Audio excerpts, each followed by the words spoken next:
All right, we are live. It is Football Friday. Texans looking for a win. And Texans, I mean, I really thought that we would actually get to move past the drama stuff. But I'll be damned. Diana Russini, she just keeps giving. We don't have to break down the too deep of the Tennessee Titans today because Diana Russini. Damn it, I did all this work getting ready to find out who's the backup left tackle and right tackle for the Titans and all this. And Diana Russini drops this. Well, what did she drop? I don't know. We're going to try to get to the bottom of that. Obviously, the Texans got a game, but on Tuesday we had the Gardner-Johnson. Then Wednesday they had to speak for the Gardner-Johnson. Then yesterday we had Nick Caley's press conference. Come on. And then today we have the Diana Russini stuff. So yes. I guess we start by saying thank you everyone for coming out to live out here at Spanky's in Sharpstown. We got a big crowd here. Out here on There we go. There we go. And obviously you want the Texans to get the dub. I don't know. I feel like this is one of those where you have more to lose than gain for the win. You want to get the win and you want to move past being the winless team. But when Russini drops this, and a lot of people are thinking big picture right now, you immediately wonder what on earth is she talking about? And just let the people know what exactly she said and where the heck we're going from there. Yeah, so Diana Russini went on the Dan Le Batard show, and she was asked, I don't know, out of the blue, maybe by a guy on the staff that likes the Texans. She was asked, hey, what's the deal with the Texans? What's going on? And she says this very nice sort of, hey, CJ Stroud.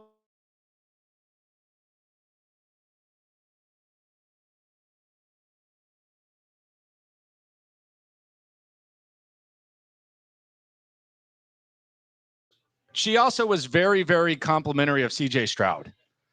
So that makes me think a couple of things. I think there's one of two things that is happening with Diana Russini. And you and I like to play follow the source. Like anytime Albert Breer, when O'Brien was here, reported anything about the Texans, he might as well have started it off with a text to BOB saying you up because it was always directly from Bill O'Brien whenever Breer would report it. Diana Russini and Nick Caserio are the same way. He has done a terrible job. For someone who doesn't want anything to get out of house, Nick Caserio has completely blown his cover. Everybody knows it. We were talking about it in the media waiting room between practice and the locker room availability today.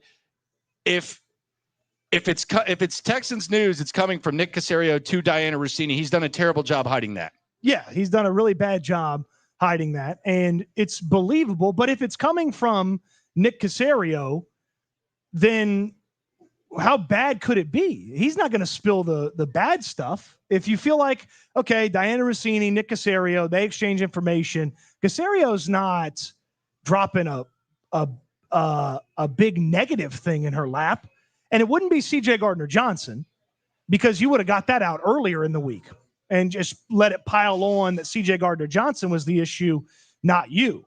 So I don't think it's CJ Gardner-Johnson related. I can't imagine what it would be because if it was about Nick Caley, I don't think Caserio would talk about that. If it was something hugely negative about the team, I don't think that they would talk about that either to her. No, I think it's one of two things. And that the scenario one is Nick Caserio is going to throw someone under the bus. And the only person that I could think that he would do that to would be CJ. Scenario two is Diana Russini's a reporter. Reporters talk to agents. She was extremely complimentary of CJ Stroud before she said that. Did you notice that? Did you notice that? That's why she said CJ Stroud's awesome 3 times, right? That's why it would be weird if it was negative about CJ. No. I think it could be negative about the Texans putting CJ in position to succeed. Oh. And I think that's where it comes from. It's either from Mulugeta or it's from Caserio because she made it very clear. Some of these reporters aren't good at covering their scoop either. Like you hear, like have you ever seen like where Adam Schefter reports a contract and he goes, negotiated awesomely by David Mulugeta. It's like, well, I wonder where you got that news from, brother. Like it's either Caserio throwing CJ under the bus or it's CJ not being happy with the way they're doing stuff. So it's just those two things. I'm 100% certain it's one of those. And the way that she overcompensated and said the CJ thing, I don't want to say it's Deshaun Watson deja vu where they're unhappy, but here's the problem that the Texans have right now. And this is the issue. If Nick Caley were really a Sean McVay guy and the offense was struggling, then maybe you could vibe with that. But when you bring back the same system that Deshaun Watson was in when he was unhappy and you bring back the same vibe and it sounds the same, Mulligetta and them have to be looking at this saying, okay, it was cool for a couple of years where you remember when Cal went up to the press conference, I've said this a couple of times, we do not consider ourselves Patriot South. When he was on a Zoom, like 2 rooms over, that was weird. Yep.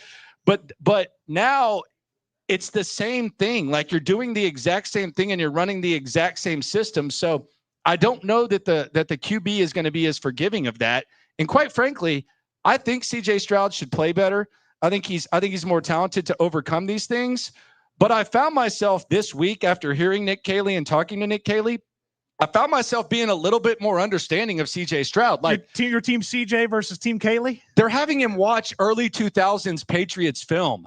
What is that? Like what in 2025, they're having him watch early 2000s Patriots film. Well, none of the rules have changed. That can't be, too bad, right? NFL's not more offensively forward and easier for wide receivers and tight ends and throwing the ball. The third possibility, and this might be something that is like a wild card, and it would kind of be like a little bit disappointing and less dramatic, is maybe she's just going to give out some stuff about CJ Gardner-Johnson being a pain in the ass in the locker room, and he's the scapegoat, which would mean that Casario's throwing CJ Gardner-Johnson. He's throwing CJ under the bus, but not CJ Stroud, CJ Gardner-Johnson. Once again, athletic insider Diana Russini said, after some very nice things she said about CJ Stroud, she then said, there are some things going on behind the scenes that I think we are going to find out about soon. Is there a chance this is just a nothing? So she's just talking to talk, maybe. I mean, she went on Dan Le Batard and randomly got asked about the Texans. I could say that, and something could eventually come out and be like, that's what I was talking about. Like, there's a chance that this is a nothing burger, isn't it? She has done that before. Like she has done that before where she'll say something like that. So I think it's possible, but I think even if it's not true, I do think that if I'm CJ Stroud and I'm David Mulligetta, and this season was really like the most crucial season it's a once in a lifetime season because about his money. It's about his money. You're eligible for a contract extension. If I don't perform to the level where that contract is warranted, I'm going to look at what's going on around me. And I'm going to say, I've had 2 OCs in the last 3 years.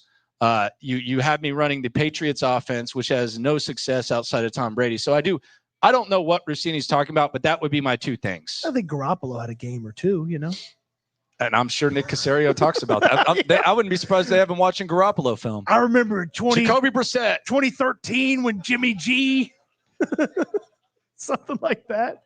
Yeah, I lean more towards. Pour one out for Ryan Mallett. I lean more towards this is either CJ Gardner-Johnson and it's going to be late. So they're just going to blame CJ Gardner-Johnson for all the problems? Come on. Well, if they go out there and they shut out the Titans, they may crow that it was CJ Gardner-Johnson's fault. Okay. That's the thing, though. If you had a CJ Gardner-Johnson thing, this week is the week to put it out. All right, Cody. I get it. Like, I'm not saying that's what I think it is. I'm just going through the options. No, but here's my thing. Nick Caserio's the last person who can say that. He took his worst draft pick ever with Kenyon Green, and he got fleeced on a trade for him. He gave CJ Gardner-Johnson a new contract 3 weeks ago, like restructured it and everything, and he's gone in 3 weeks. Nick Caserio is the last person that should complain about that. He should have to get back some of that money Cowan Hanna gave him. I'm just going through the potential options of what it could be. I mean, if it's CJ Gardner-Johnson, it's too late. If it's something from CJ about the Texans, that's obviously potentially explosive. If it's something from the Texans about CJ, that's a really bad route to be going down because we can put 2 and 2 together on where Diana Russini might have got most of her information from. No, there's no 2 and 2. It's 1. And it's Nick Caserio. Well, that's her guy. 2 and 2 together to make 1. Oh, yeah. Okay. I'm too literal sometimes. Yeah. You have that problem sometimes. But if somebody, show of hands here at Spanky's, and you can say as much on the YouTube chat too, if it's CJ versus Nick Caserio, you back in Nick Caserio, you back at CJ. Hands for Nick Caserio right now. Nah, yeah. See, there's no hands. There's no hands here at Spanky's. Zero. There's one hand for Nick Caserio.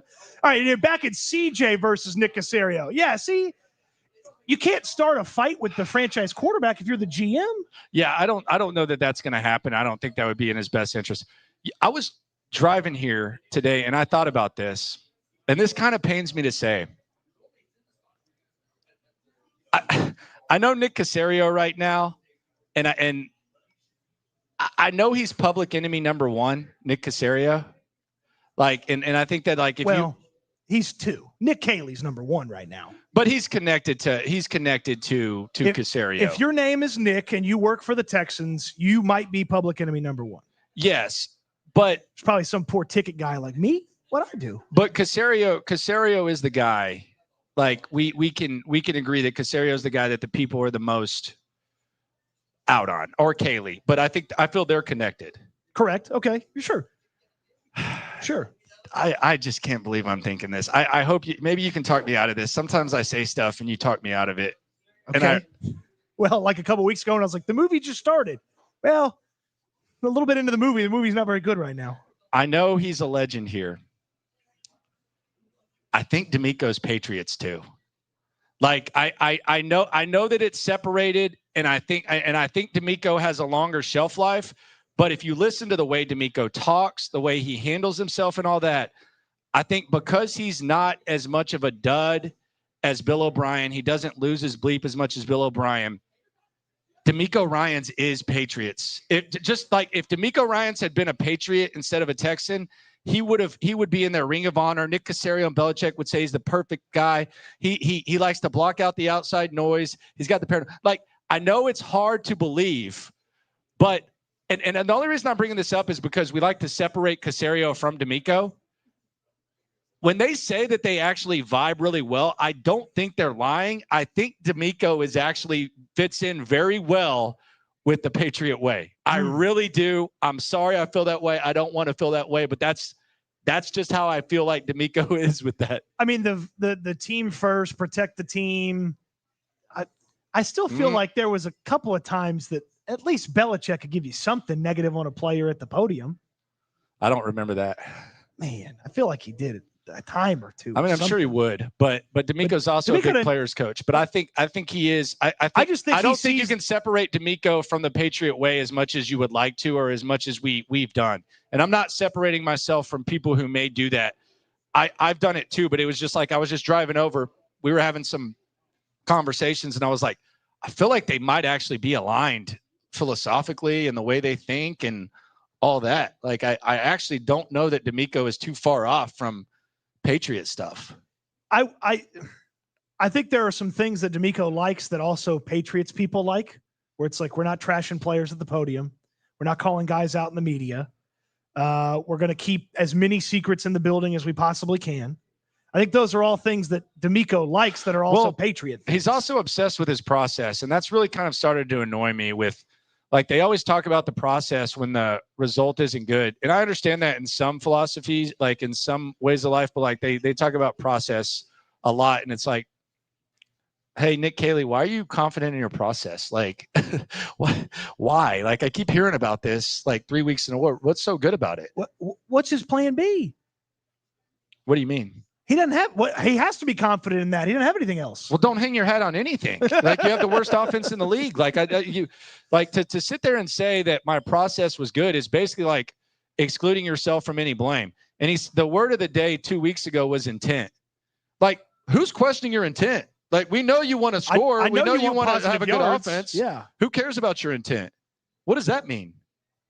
Yeah, you hated the intent era. It doesn't. What does it mean? 2 weeks ago. My intent. I mean, who's questioning that? I mean, did we think you were trying to lose? I'll get to the bottom of it. Here.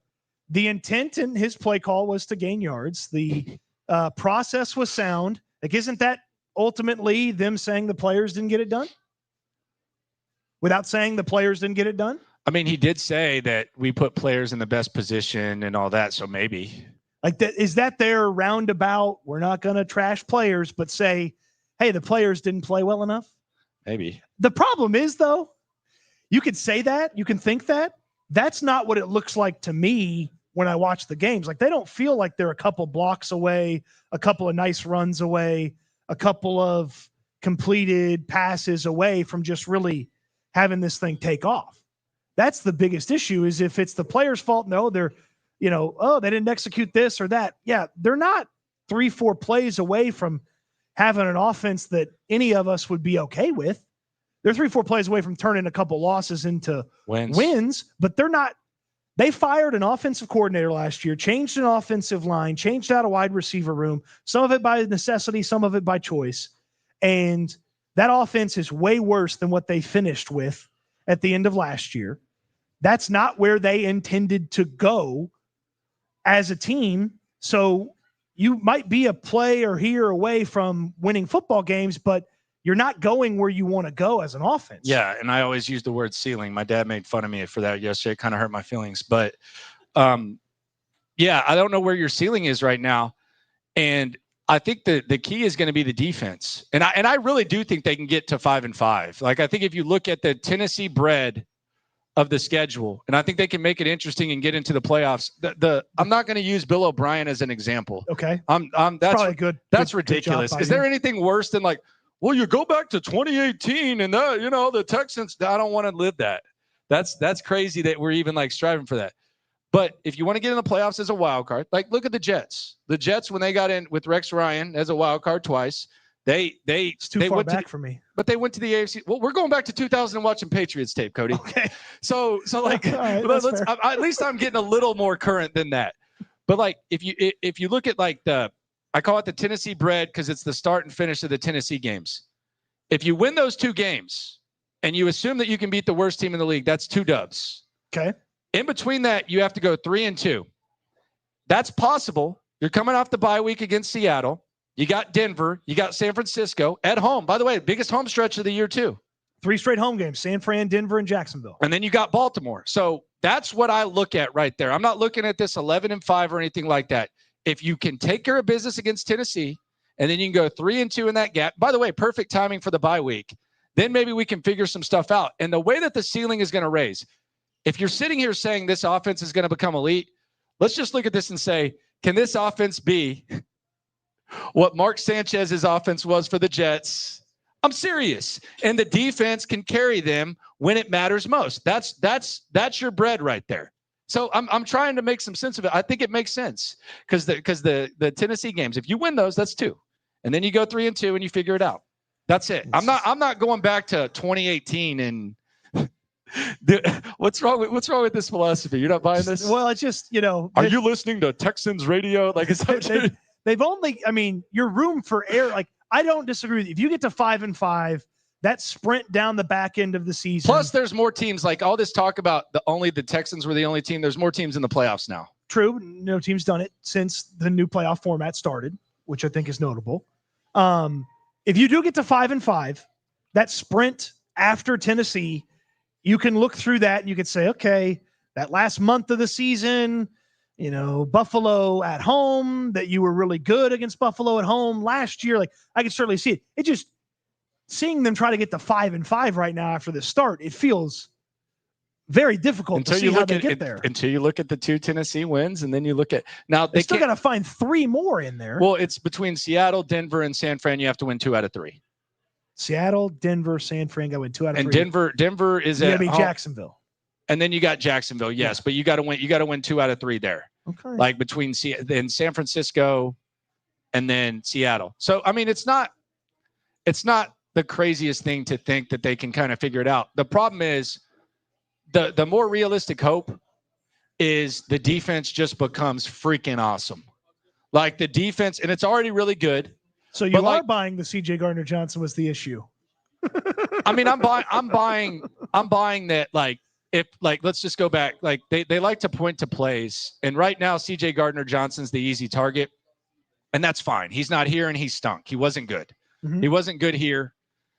But like if against the Rams on 4th and goal, they stop the Rams. So you stop the Rams on 4th and goal. That's a dub. The offense still sucks. That's a dub. It might be too much to ask, but that's a dub. Tampa Bay, Azeez, I'm glad you worked on your coverage. Maybe catch the ball when Baker Mayfield throws it right to you. Okay. That's a dub. Okay. The game against Jacksonville, the Brian Thomas Jr. play. Okay. Maybe figure out a way to slow him down. Could maybe be a dub. You know who you sound like right now? Mark Vandermeer? You sound like DeMeco. That's what you sound like. It's like we're going through the greatest lowlights of the defense from the start of the season, and it's like, is Landry Locker or is this DeMeco Ryans? No, what I'm doing is laying out. Welcome to the show. What I'm doing is laying out the hope is that the defense has to be the superpower. They have not been the superpower. They've been good. They have to be the superpower. Okay. That's what I'm laying out. Okay. So they're close?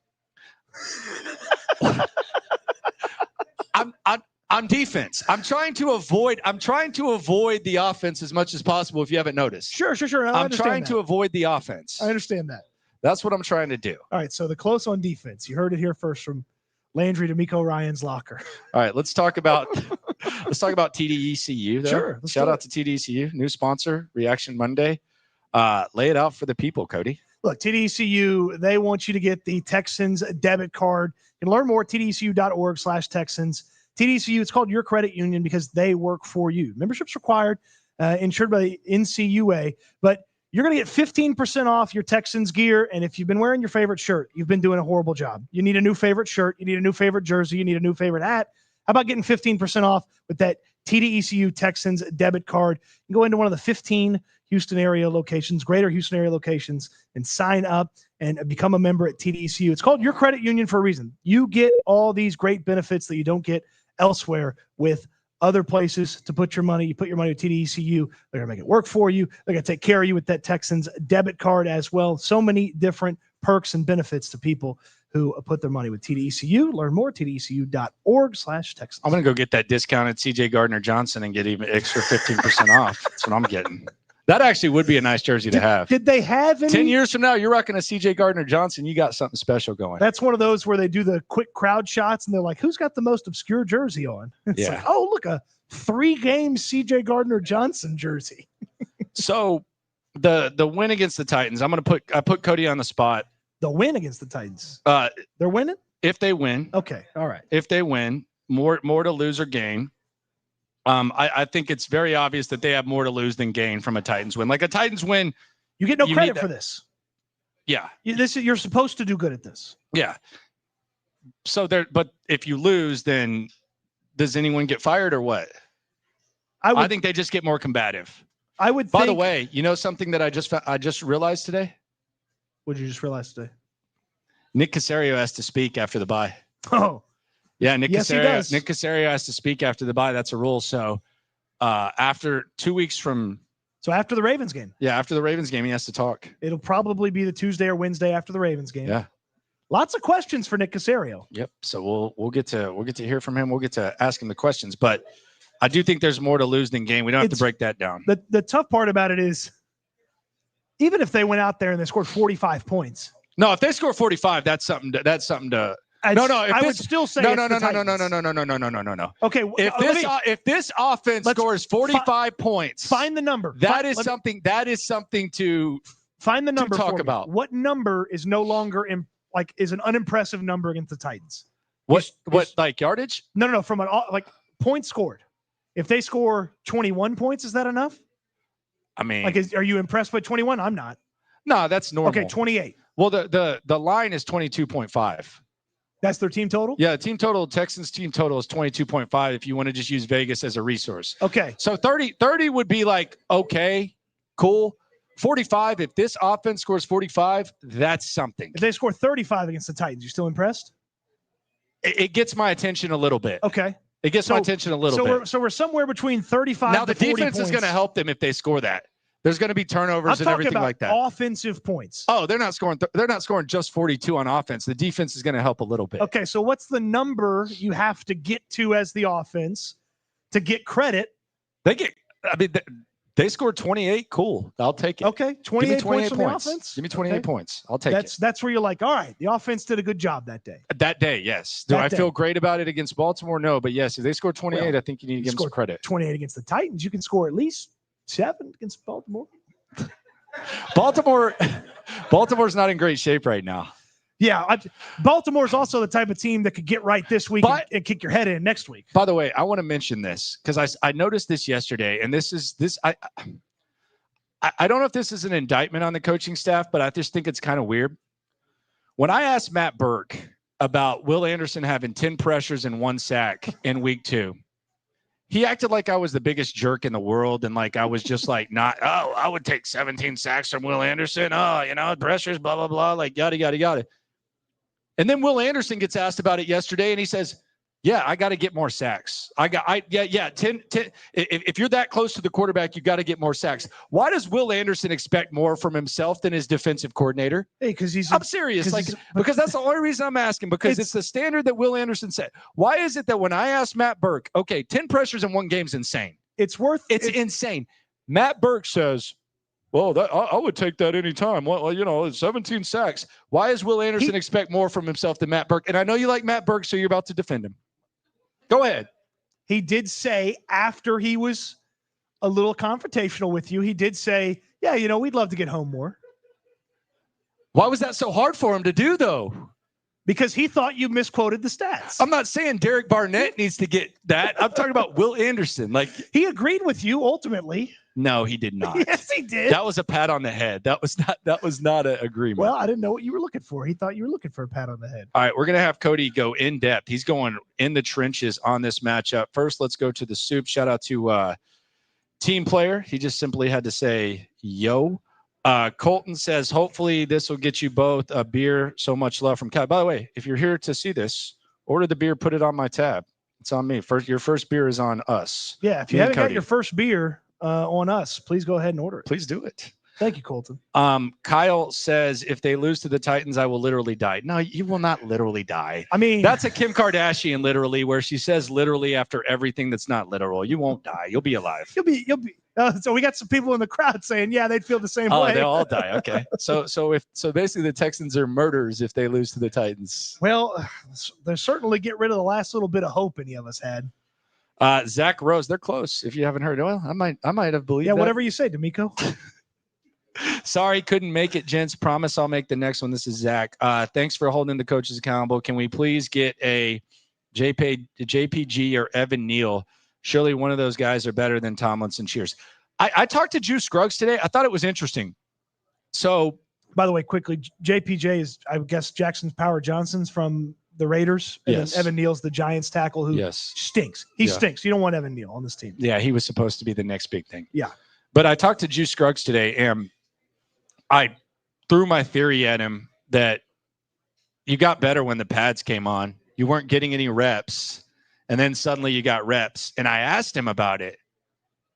And it was kind of interesting because he didn't really buy. He bought into the assessment of that's what happened, like that he got better when the pads came on. But he basically said I wasn't getting any reps. Yeah, he didn't say I really learned from the experience. He basically said I was always ready because he was the best pass blocker in the last game. Well, are you telling me that in the preseason perhaps the Patriots guy had a favorite at center? The guy that maybe at left guard, Laken Tomlinson. Well, Scruggs can also play center. Yeah, but at left guard's where he's playing good. But Juice Scruggs basically just said he wasn't getting enough reps. I don't know if Juice Scruggs is good. That's a dangerous territory, but he did say that. Do you think on this show today, Landry has called the defense close, and he has backed Juice Scruggs? I have not. What a show! What a show! How many of those? I'm going to use my TDCU card to get a Juice Scruggs customized. They'll be like, dang, is that white guy related to Juice Scruggs? Because no one orders a customized. Remember when we saw Fatukasi's family? We saw like 8 Fatukasi jerseys, and I'm like, dang, they must be related to him. Yeah. Or he's got a huge fan section that we were very much unaware of. So, but Juice Scruggs, how do you think they handle that? That's the only reason I'm bringing this up. How do you think they handle Juice Scruggs? They probably do that silly stuff they did last week and rotate them. That's probably what they're going to do. So you think they're still going to rotate? Laken Tomlinson was not walking around like he was a veteran that had got benched. Yeah. I think there's still rotation. I think they're still rotating Juice Scruggs and Tomlinson. And then I don't know. Usually when you hear ride the hot hand, it's about a running back or a wide receiver duo. Well, DeMeco said he just wanted to get a look at him.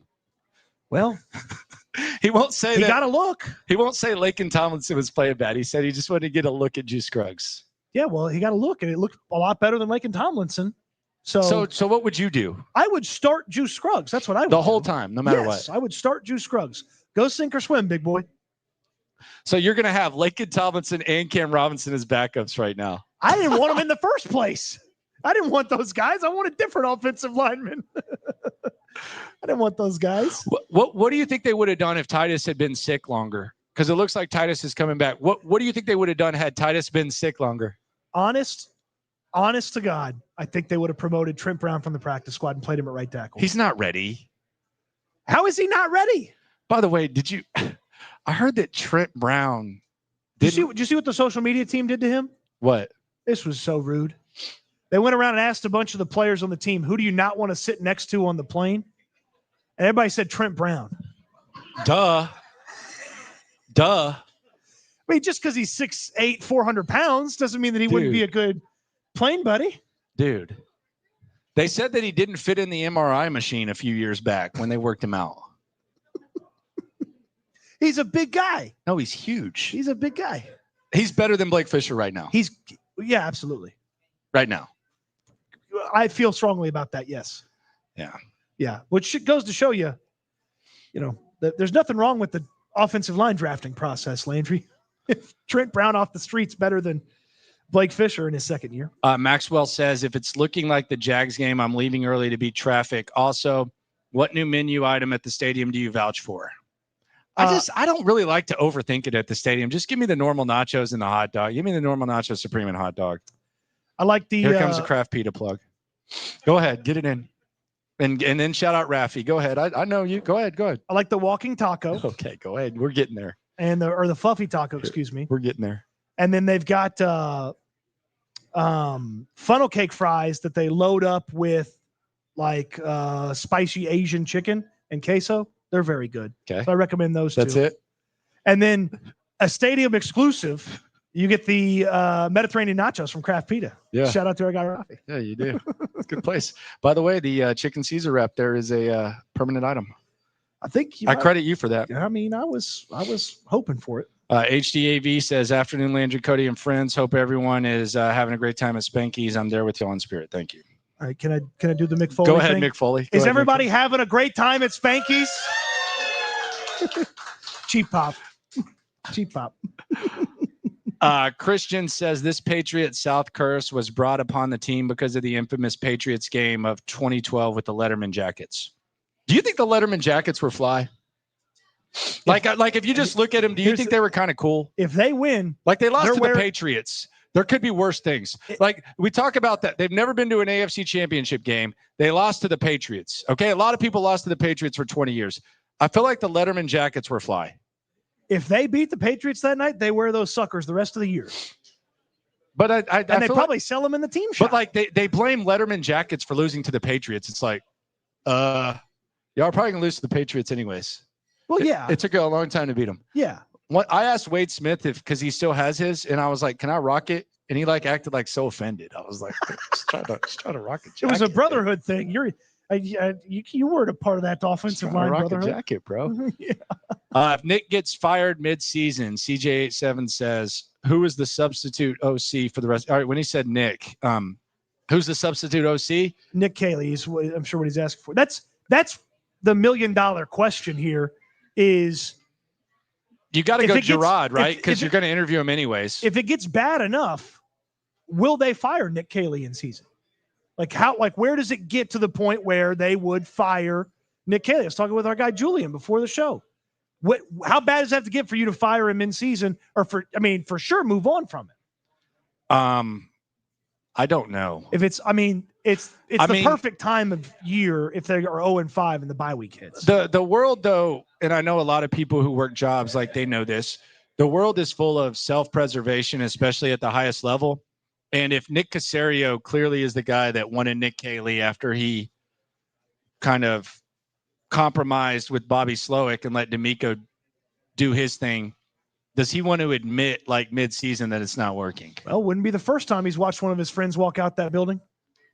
But that was Jack. That was the POS. He was on his way anyways. Person of service, by the way. Well, if Nick Casario's thinking, okay, it's either Nick Caley or me, it's got to be Nick Caley, right? Self-preservation at the highest level, Landry. You just talked about it. But if you don't believe in Nick Caley, I do think you let Gerard Johnson call plays a couple times and just see what it looks like. I don't know if it's going to look good. I don't even know if he'd want to run this system. I don't know. I'm more of a Bill Lazor guy. I'm just kidding. I'm kidding. I heard some groans here. I'm kidding. Yeah, I'd be fine with seeing. I mean, if it gets bad enough that you feel like you have to make the change, let anybody do it. Let Ben McDaniels do it. I don't care. The Rhino says, "Don't trip, Landry. I think Burke was being ... defensive." he was defensive. I like Matt Burke though. Yeah, I know. I like Matt Burke. Wag says, "I think the scheme and lack of creativity and adaptability is the problem. Isn't that what they got rid of Bobby for? Even we see that with the defense." Yeah, I think Bobby just couldn't really adjust. Well, yeah, Caley hadn't done a good job adjusting. I know it's only 3 games, but that's the problem, because as you pegged it, he runs an offense that people have seen for years in the league that's not run well unless TB12 is your quarterback. So defenses are ready for it. They're ready to attack it. They know what works against it, and he's not adjusting. He's not putting in any Ram stuff. He's not putting in any wrinkles.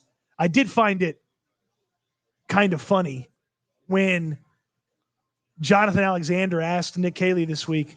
It's like, so, some of this creative stuff you see from other teams, do you have any of that? Like, can you showcase that at some point? And Nick Caley was like, yeah, I think we have some of that stuff. I was like, okay. All right. It'd be nice to see it if you have some of the creative stuff. I don't think they do. We'll see. You got to get the rookies involved. They're the dynamic ones. Is Blake Fisher the new Kendrick Green? Nah, Kendrick Green wasn't a second-round pick. That was a throw-in. Juice Scruggs is the new Kendrick Green, and then Blake Fisher's the new Juice Scruggs. I'm trying to follow along. I don't even know. My head hurts thinking about this outline. Oh, yeah. Wags again, regardless of how the season turns out, what are we targeting in the first or second round of the draft? Wags is already getting draft questions in. It's not the only one. It's going to be O-line, tight end. You got to go right tackle. O-line, tight end, and running back. By the way. Yeah, you think they're going to draft a running back high? Come on. Haven't you learned your lesson? No. Haven't you learned your lesson? I'm taking it. I want multiple running backs every year until I die. Waylon Whitley says CJ will demand a trade and be a Ram. By the end of the year? Okay. Well, I mean, I could see him wanting to go to – it's like, you promised me this McVay offense. I like watching it in the offseason. I like Stafford. Let me go take over, go to L.A. Yeah, hey, look, you said it a few weeks ago. I don't know if C.J. Stroud's playing well enough to be like, I don't want to play here anymore. So if he was awesome and the other 10 guys were at fault, I'd have a little bit more acceptability to him wanting to get out of here. I want to ask you, what if instead of drafting Higgins, because they clearly don't trust him, that Hutchinson plays more than Higgins, which is weird. It wasn't the case in camp. That the Watson thing was weird. Justin Watson thing was weird. Justin Watson was very weird. What if they would have drafted Judkins or Trey Henderson instead at 35? And I feel like they would trust a running back maybe a little more than a receiver. Like Judkins, is Judkins averaging 5.5 a pop through one game? 95. It's a good thought, Landry, but they traded up for Woody Marks, and then no, I wanted 2 backs. I wanted a thumper and a Woody Marks. But they buried him behind Damian Pierce and Daria Gumbawale for a couple weeks. So it's like, I don't care if it was Quinshawn Judkins, Travion Henderson, Barry Sanders, Thurman Thomas. Like they weren't. It didn't seem like they were going to trust the rookie at any point. All right, let's go. Let's go in the trenches. Cody Stutes, in-depth breakdown of this game, and I'm looking forward to this. So break it down for me. All right. It is very rare. It is very rare that the Houston Texans can walk into a contest and say, without a doubt, they have the better offensive line. Because without a doubt, they have the better offensive line on Sunday. Okay. And that is crazy to say. The Titans, for 3 straight years, have been terrible at protecting the quarterback. And they've added a bunch of talent in the past 3 years, and it hadn't made a difference. They've given up 15 sacks in 3 games. J.C. Latham, their starting right tackle, he's out. He's not playing this week. Okay. All right. couple of years ago, they were number 2 in quarterback pressure percentage. Last year, they were number 2 in quarterback pressure percentage. This year, they're number 2 in quarterback pressure percentage allowed. They cannot protect the quarterbacks. It just so happens now the guy they got a little bit more mobile than the previous guys. Not that Will Levis was some statue, but he's not Cam Ward. So this is one of the worst offensive lines in football. I know a couple weeks ago when it was a crappy offensive line, they didn't really take advantage against the Buccaneers. I got a hunch they're going to take advantage of this Tennessee Titans offensive line that's not any good. They spent a ton of money on that left tackle. Nobody's ever heard of him. He stinks. Their center that they spent a bunch of money on, he stinks. Skaronski, the guy they drafted high a couple years ago, he stinks. And they're going to remember when the dude that was with strippers on a boat between what was the guy from Georgia? Oh yeah, Isaiah. Was it Isaiah Wynn? No, that was the good one that the kind of good one the Patriots drafted. Isaiah something, yeah. They drafted a first-round offensive lineman that didn't work out for him late in the first round. But yeah, so the offensive line for the Titans, not very good. They have 2 touchdowns with their receivers this year. Isaiah Wilson. Isaiah Wilson was his name. Okay, there you go. They have 2 receiving touchdowns this year. Care to take a guess who have the 2 receiving touchdowns? Tight end. Nope. Tony Pollard. Nope. It's not Calvin Ridley. It's not Tyler Lockett. It's Elick Eilmanner as their only 2 receiving from touchdowns. Stanford. You and I have a bet, don't we? We do 50 yards. 50 yards. 3 ounces of apple cider vinegar, right? Under 50, I take the apple cider vinegar shot. Over 50, you take the apple cider vinegar shot. And if he scores a touchdown, you got to double it to 6 ounces. Yeah, it's fair. Now, he's the only receiver with a touchdown on their team. Yeah, and there's no – well, I don't want to speak too soon. But Derek Stingley, I don't know that we can completely dismiss Derek Stingley playing. I wouldn't bet on it, but I would say that much like Steven Nelson 2 years ago when he didn't practice, and then you kind of saw him on the side getting some work in. I'm just saying Derek Stingley, I've said this. They did not rule him out. He's listed as questionable in the official injury report. Derek Stingley's a tough SOB. All he wants to do is play football. Yep. If Derek Stingley's probably going to get engaged on a football field. He might even have his wedding on a football field. I don't know if his fiance is going to like that, but that's probably what he's going to do. I think she's along for the ride, so I think she'll be okay. What are you saying? I think she's okay with football junkie Derek I'm not Stingley. talking about Bill Belichick's girlfriend. No, I'm not. Lord. That's not. They're in love, man. But I think that I think Derek Stingley, I wouldn't completely dismiss and say 100% he's not going to play. The injury report, is it out yet? It's out. He's listed as questionable. Yeah. Limited participant today. Tough SOB, that Derek Stingley. And he knows how to set an example too. Like he is the ultimate, like, about that action. Yeah. Guy. Yeah. So don't dismiss Derek Stingley. Yeah. No, I'm not. I won't. They shouldn't either. You're probably hoping he's out just so you can win the bet. That's how shady he is. No, it's not like Kamari Lassiter's had a great start to the year. He hadn't been terrible. Well, I mean, he's allowing pretty close to a perfect passer rating. I blame CJ Gardner-Johnson. Well, yeah, me too. You know why I forgot the banners today? CJ Gardner-Johnson. It's CJ Gardner-Johnson's fault. I haven't blame everything on CJ Gardner-Johnson. Remember when every excuse was like, no matter what you could or couldn't do, it was COVID. Oh yeah. Like no matter what, your buddy asked you to come over and you don't want to go. Hey, COVID, man, COVID, bro. Like anything from now on, it's just gonna be CJ Gardner-Johnson. CJ Gardner-Johnson. Nah, sorry. man, it's CJGJ. CJGJ. Sir, you didn't pay for your drink. Nah, CJGJ. Speaking of, will Jalen Petrie play better with CJ Gardner-Johnson gone? Yay or nay? I feel like there's a little bit of we're putting together the possible suspects of contracts that CJ Gardner-Johnson would have complained about, would have been upset about. And we're thinking it probably could have been Jalen Petrie's contract. Petrie did not. I mean, to his credit, he didn't say anything bad about CJ Gardner-Johnson today. He didn't look like he really wanted to talk about him today when we talked to him in the locker room. I'm just wondering if everything's a little bit freer and easier now that CJ Gardner-Johnson's not over there saying, well, I could blitz better than that guy. Well, I could do that guy's job. Well, that guy's got a contract that's stupid.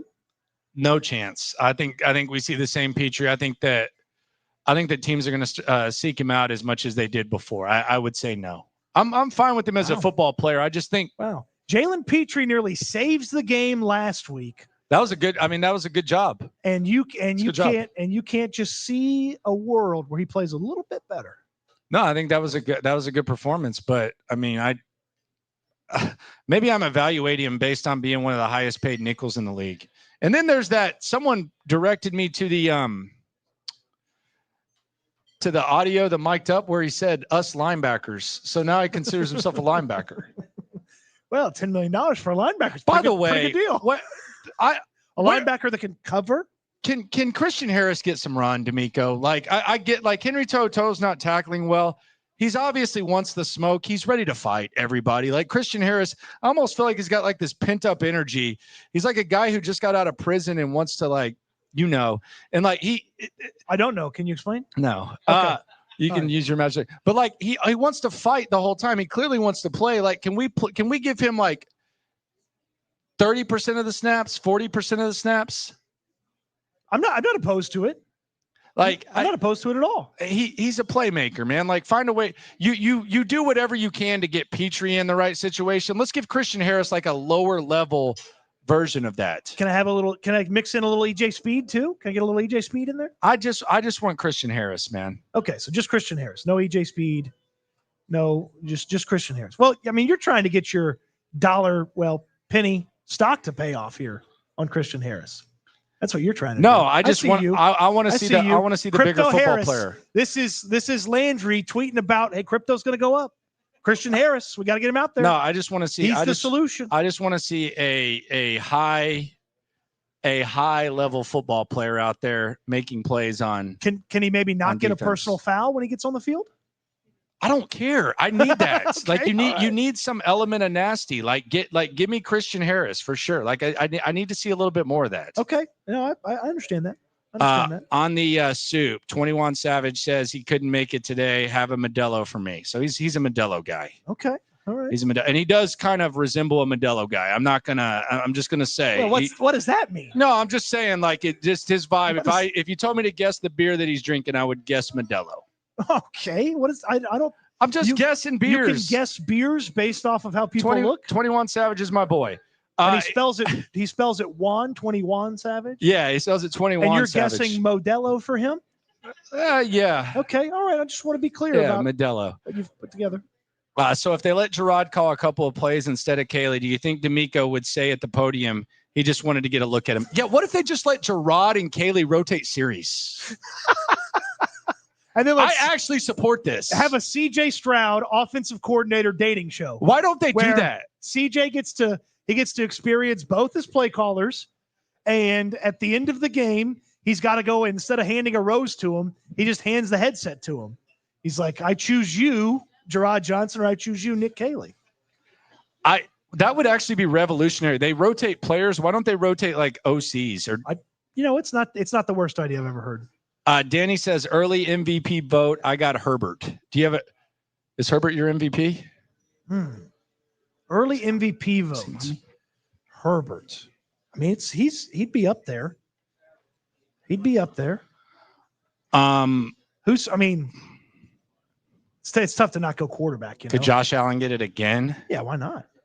Yeah, like the kind of the Aaron Rodgers where it just kind of. Can I just give it to James Cook? He's been awesome. How mad are you that you overthought that in fantasy? Like that's my biggest regret. My friend, I did not overthink that in fantasy. I just took James Cook. No, I know, but there was no. But you should have taken him earlier, and I should have taken him before you did. Yeah, everybody who's got a fantasy football team sitting here thinking I should have taken James Cook when he came up the first 3 times before you took somebody else. All right, now I'm getting put on the spot because I racially profiled Juan with his beer choice. I didn't know it was racially profiled. I thought you were just guessing. Well, that's what you said. That's not what I said. That's what I was accused of, and he agreed. Juan knew. Kyle says, "What is this truck driver's go-to drink?" I'm looking at Kyle. All right, Kyle's got short hair. He's got a close cut, like he's on the YouTube full beard. Right now. Okay. What is Kyle's go-to drink? Okay, this is for those who are long into the lore of SNL. He's a Coors Light guy. You think he took that gal on a date and ordered a Coors Light? This is Kyle that told us he went on a date. His beer, yes, I think he's a Coors Light guy. Like if we're just going domestic, I'm gonna guess Coors Light. I could be wrong. He'll tell us in a sec. He looks like a. I'm gonna go Coors Light. I'm not, and now if it's IPA, that doesn't count, dude. Like we're not playing like that. Yeah, I think Coors Light. What if he's like a Bud Ice 40 guy? Well, you never mess with someone. If someone's drink of choice, there's one beer that you don't mess with. If Budweiser's their go-to, you don't F with them. My granny used to drink Budweisers and just like pack them up like, and she brought a koozie. You do not mess with her. 100% professional Budweiser. You don't mess with her. I promise you. 100%. Her husband's even saying it. My granny used to she had a houseboat that didn't even work.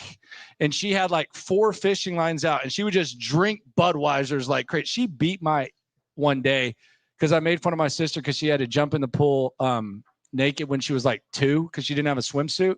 My granny beat the hell out of me like crazy. And she drank Budweiser. And that's where I learned that.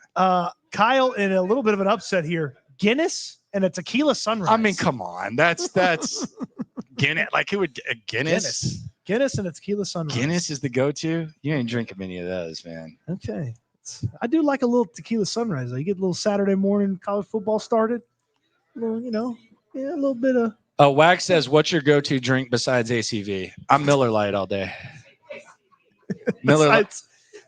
Honestly, the ACV people got to come through with either some free apple cider vinegar. I'll wear a hat. Some free apple cider vinegar? What is that going to do for your life? I'll wear a shirt. I'll put a sticker up behind me or something. We've done wonders for the ACV market in Houston. We have done wonders. We have. Speaking of markets, the turf market, it's very active. Okay. Is it? It's very active. You're the one that's the turf market expert. Where did you go? You can't go on Instagram without seeing advertisements for turf. Texans turf is what I did, and I'm very happy about it. You can ask my wife's over there. We looked at 10 places. And we ended up with Dan at Texans Turf because he didn't rip us off. It's customized drainage. It drains so quick. You can go outside barefoot when it rains. They put the stuff up on the fence. They got the putting greens, play areas. Daughter loves to play. Pacey, the dog, loves to play. It's perfect, and it's the best thing I did for my crib. And they will customize it for your home. They've done some big ballers around town, and they did my small one. Not me. They did not me. Big baller Landry Locker. A little more of that area. Not that way. But Texans Turf is the guy. Dan's the man. TexansTurf.com. They got you covered. I mean, just go look at all the great work they've done, and imagine working on your golf game, walking outside into the backyard, right there on your own personal putting green. TexansTurf.com. You can book that free estimate through the website today. When's the last time you swung a golf club? I'm not good at golf. So it's been a very long time. I like to play putt-putt, but I don't play real golf. Putt-putt. Yep. Where? When we're here? I mean, anywhere. I mean, I'll go to any putt-putt place. Oh, wow. I'll go to any putt-putt place. You got your own clubs or what? No, I just use the club that's there. I did look into getting my own putt-putt putter one time, but then you got plenty there. All right. So here's my question I have. Who had the best and worst week for the Texans? Who had the best week and who had the worst week? And Gardner Johnson does not count. He's no longer with us. He's not dead, but he's just not here. Who had the best and the worst week for the Texans? I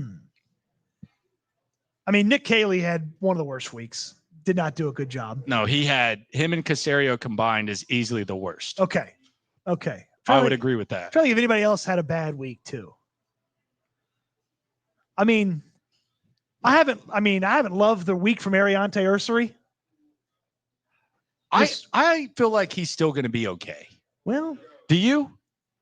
I don't know. Are you out on Ursery? No, I mean, that's messed up. We anticipated the struggles. You're out on Ursery? No. Don't bail on him. He's a good kid. He's got a right head on his shoulders. Does he? Yes, he's okay. Don't bail on Ursery. He's going to be all right. I just wonder if maybe, there's a focus issue that kept him from making plays. Are you talking about the quote that he gave Sam Warren? Yeah. From the Chronicle? He said, it's hard to stay dialed in, locked in throughout the course of the whole game. And maybe a little bit of a focus issue led to Josh Hines-Allen getting to CJ on the final interception.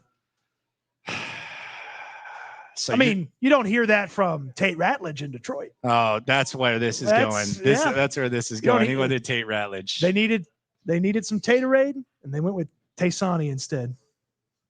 I thought that would hit better. Nobody's laughing. By the way, there was a real missed opportunity here that I don't think you're seeing. Yeah. If they had drafted Tate Ratledge, the tater kegs would have hit even harder. And they already hit pretty hard. Yeah. The tater kegs. I mean, I think I'd probably grown a mullet in solidarity. He's doing a good job. He's done a real good job. So who had the best week? Jalen Petrie, because they cut the school bully. I was actually thinking that. I mean, if CJ Gardner-Johnson was bullying Jalen Petrie, the bully's not at school anymore. That's a pretty good week. Yeah, I would agree. I would say, but I don't know. Now kind of the eyes are on Petrie. Well, I mean, you didn't say who's going to have a good day Sunday. You said who's had a good week to this point. But he also didn't want to admit it. True.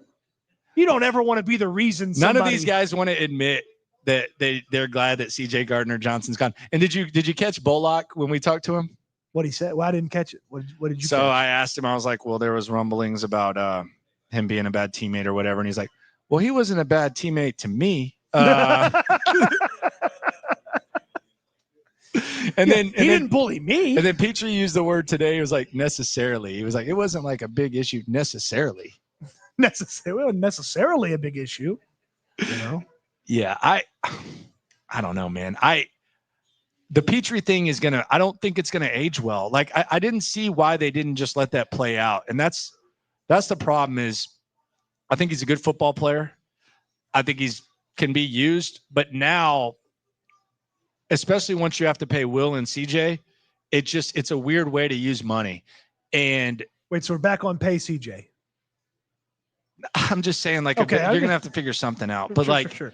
It was a weird thing way to use money. I think I must panelly ask Jimmy Ward or Petrie. Jimmy Ward's better than Petrie.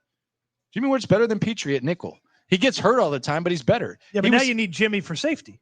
No, I know, but he was an NFL 100 at nickel. Like when Petrie went out last year, Jimmy Ward had the pick six.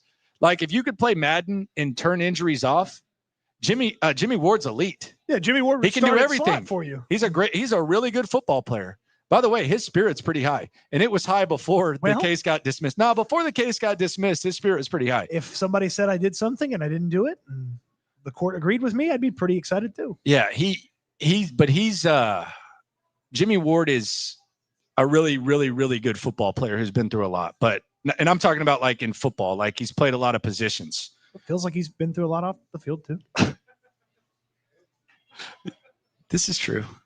I mean, this is true. I'm not the Jimmy Ward reporter, but I just, Yeah, he's got the civil thing too. She said he did like crystal meth or something. Oh, that's what Chase asked on the chat. He goes, confirmed, not a meth head? Come on.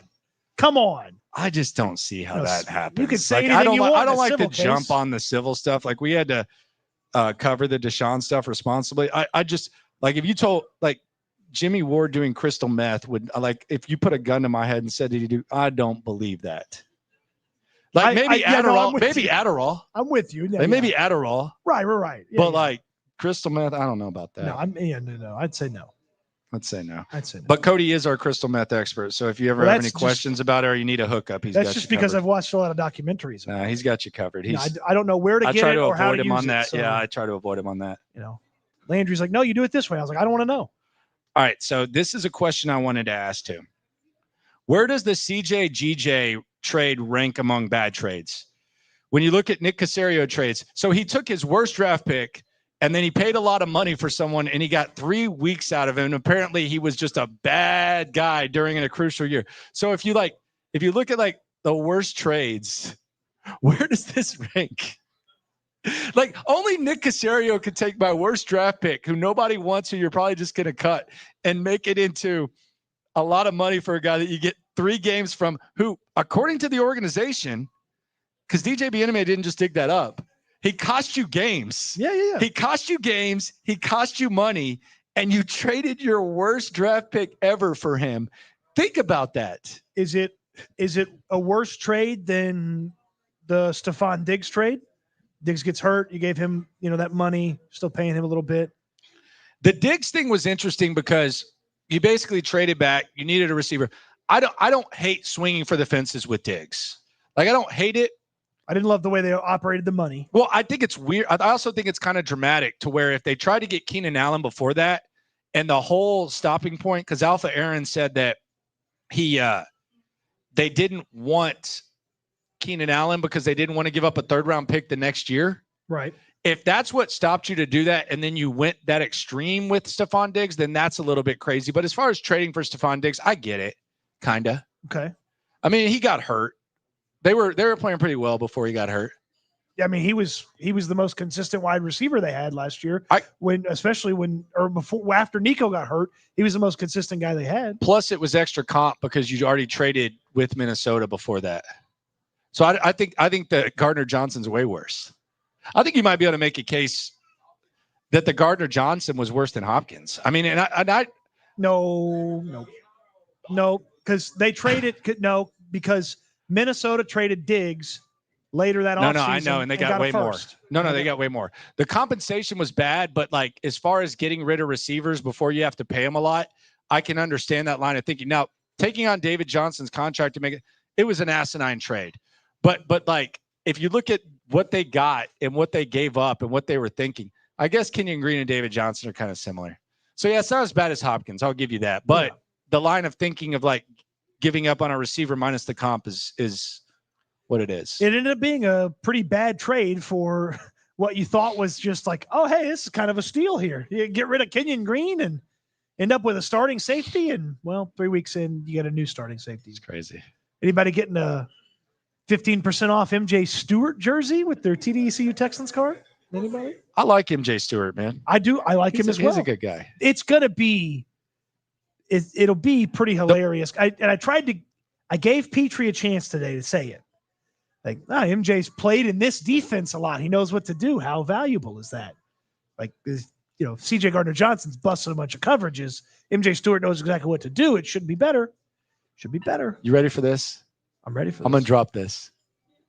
Based on everything that has happened with CJ Gardner-Johnson after the trade, did they make a mistake letting Eric Murray walk? Should they have paid Eric Murray? That did the Texans make a mistake? Eric Murray walk? Did Eric Murray play last week? He kissed Nico Collins on the forehead and gave the Texans an extra 15 yards. That was it, huh? Yeah. That was all. No, but really, if you could go back, you would rather give Eric Murray that contract than make that trade. Be honest. That's complete hindsight, but be honest. This defense misses Eric Murray. Golly. Was he ever as bad as CJ Gardner-Johnson was? Was he ever as bad as CJ Gardner-Johnson was? Let me go through all the options here. Let me think about it here. You could have paid Eric Murray. That's a big contract. We would have. How much compared to CJ Gardner-Johnson? You're paying him what, 8? We would have killed them if they paid Eric Murray that money. Well, how do you feel about the CJ Gardner-Johnson performance and trade? There were certainly other options than just handing the job to CJ Gardner-Johnson. You're right about that. I'm saying this tongue in cheek, but in all seriousness, it is pretty hilarious that Eric Murray walks and it's like, damn, the guy that they brought in was worse. It goes to my theory that if a team that's close to a championship or has won a championship wants to just jettison a guy, that's probably not for the Texans. That's for somebody else to do. All right, so a couple things left here. I went and saw Mike Meltzer yesterday. Oh boy, and he had something to say. He has a theory. We'll bring that up in a sec. First, let's go back to the suit. Von Clutch says, "I like a nice natural light." Okay, I'm not going to judge you. That's a brown bag for what you drink. What is the purpose of the brown bag when you go to the corner store? You can't have an open container and out and about. Okay, so like if I'm walking around with a brown bag, it's like. That's hiding it? Yeah. Okay. I'm still holding it. I can still open it. Correct. But there's plausible deniability that it's not an alcoholic beverage. Okay. And it just happens to be a to-go at the end of the checkout. On ice, by the way. Hey, you want to walk around with an uncovered beverage, you be my guest. No, I mean, as opposed to the brown bag? Do I get a free pass? You can, we'll do SNL next week from County. Back in Black says, all can relax. Fairbairn will be kicking indoors where the temp is controlled.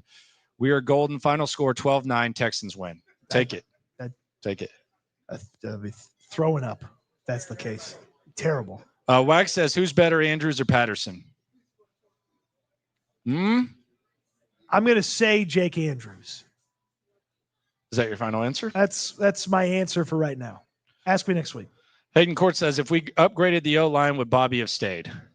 I think they were done with Bobby no matter what. No, they got rid of. I mean, I do wonder, like, when they were going through all the things they're going to do that offseason, I do wonder when they got to, we're going to trade Laramie Tunsil.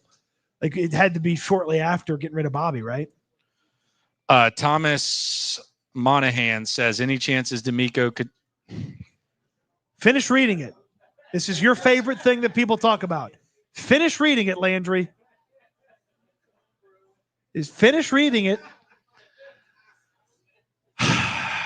I love this guy. He's been on my stream a few times. I think Thomas Monahan super chatted, and he wants to know. I think he's the greatest guy in the world. I love him very much. He says, any chances we could talk Gary Kubiak into coming out of retirement? You love when people bring up Kubiak. Gary's got too much grass to mow these days. He's got kids. He's got a wife. He's on like a ranch. He's just hanging out. He's like coaching some European squad.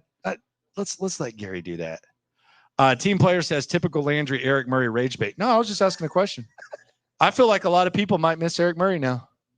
Well, you got, and I hated Eric Murray. You've got new Eric Murray. At least I hated highly paid Eric Murray.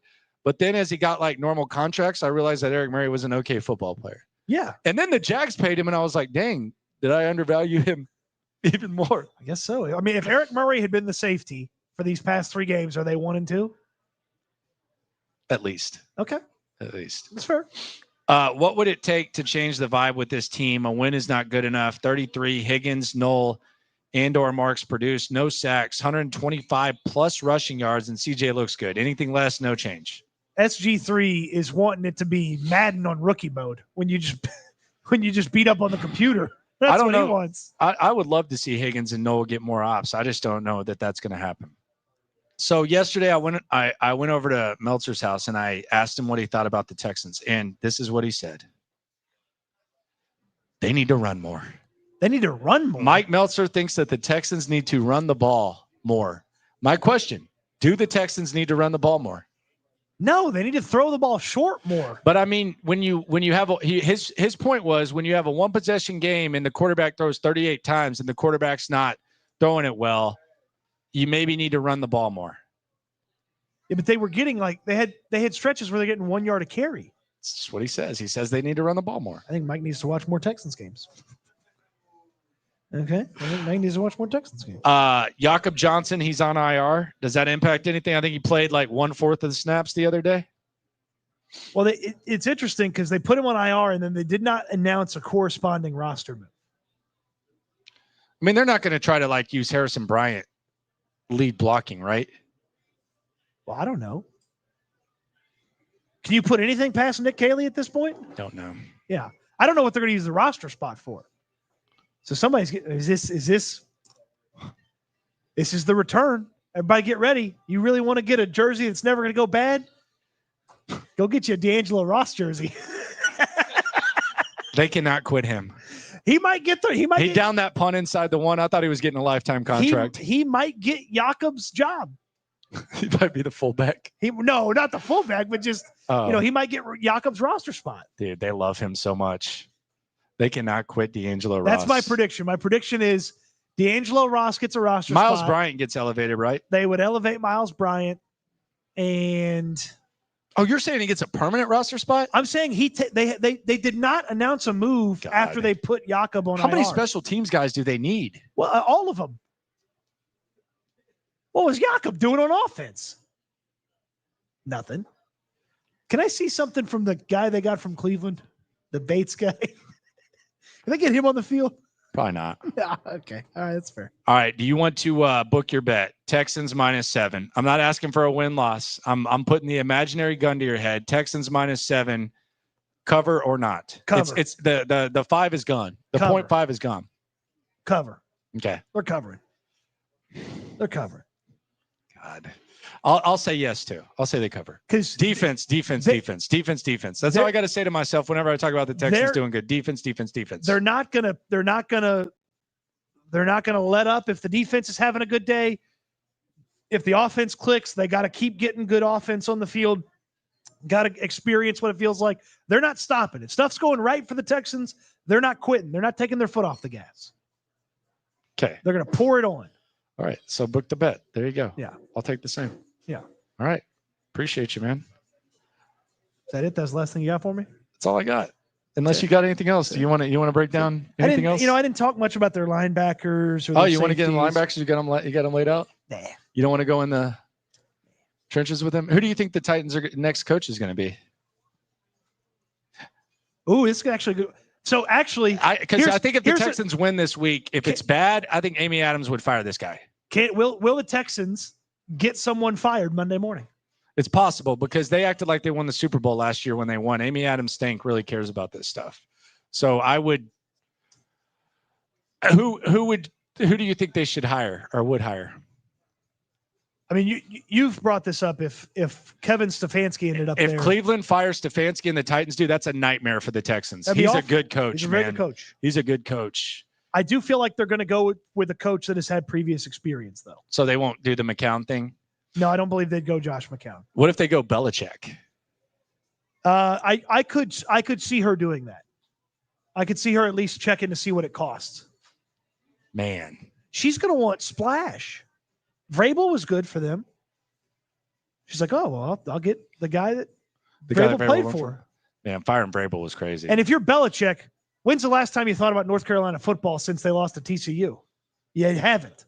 He's anonymous. He's ruining his football. He was on Us Weekly this week, man. Yeah, but damn, he's on. Who reads that? My 98-year-old neighbor gets it every week. I used to read it religiously, man. That doesn't surprise me Back in the day, I used to read it. All your reality people are in it, I'm sure. Page 4, who wore it best? See, like the dresses side by side? The designers? The problem with Belichick taking the Titans job is all those Patriots guys are still in New England with Vrabel. Who's he going to hire? Oh, no. All right, real quick before we get out of here. Head coach Bill Belichick with offensive coordinator Nick Caley for the Titans next year. Jim says, who did the Texans love more, Agumbawale or Ross? I would say Agumbawale. I would say Agumbawale because he's had the roster spot the whole time. Frank Ross cried, dude. Yeah, he did. He did cry. Poor boy Jay says Mixon is close to being ready to play, just like DeMeco is close to having a winning team. Yeah, I wouldn't be. I mean, that's going to be fun next week. Coming off of, let's say they win, they're feeling good. And then Monday, DeMeco Ryans got to answer questions about, hey, is Joe Mixon coming back this week? That would be the most surprising thing in the world. And he's going to be like, we'll have a Joe Mixon update when we have a Joe Mixon update. It's like, okay, thanks. Let's get mad. Thanks. All right. We appreciate everyone for coming through at Spanky's.